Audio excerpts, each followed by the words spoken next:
পেট ব্যথায় অসুস্থ হয়ে দেবেন মাহাতো মেডিকেল কলেজ ও হাসপাতাল থেকে উচ্চ মাধ্যমিক পরীক্ষা দিল এক পরীক্ষার্থী। গতকাল তাকে হাসপাতালে ভর্তি করা হয়। আজ শনিবার পুরুলিয়া দেবেন মাহাতো মেডিকেল কলেজ ও হাসপাতালে বিশেষ ওয়ার্ডে উচ্চ মাধ্যমিক পরীক্ষা দিল ঠাকুরগড়িয়া হাই স্কুলের ছাত্রী অপর্ণা মাহাতো। তার পরীক্ষার সেন্টার পড়েছিল পুরুলিয়ার নজরুল বালিকা বিদ্যালয়ে। এদিন সকালে নজরুল বালিকা বিদ্যালয়ের শিক্ষিকারা প্রশ্নপত্র খাতা নিয়ে এসে ওই পরীক্ষার্থীকে পুরুলিয়া দেবেন মাহাতো মেডিকেল কলেজ হাসপাতালে সমস্ত রকমের ব্যবস্থা করে দেন। একেবারে নির্দিষ্ট সময় শুরু হয় পরীক্ষা। ঠিক আছে,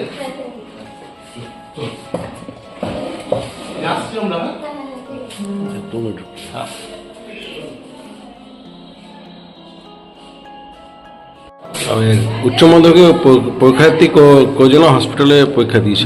একজনই আছে। একজনই। আপনার নাম স্যার? আমার নাম অরুণ কুমার ঝা। কোন স্কুলে আছে? এ আছে পুকুরগড়িয়া স্কুলের ক্যান্ডিডেট, নজরুল বালিকা বিদ্যালয়ের ভেনিউ পরীক্ষা পড়েছে। কবে ভর্তি হয়েছে? কালকেই ভর্তি হয়েছে, পরীক্ষায় প্রথম দিচ্ছে এখান থেকে, হাসপাতাল থেকে প্রথম পরীক্ষা দিচ্ছে।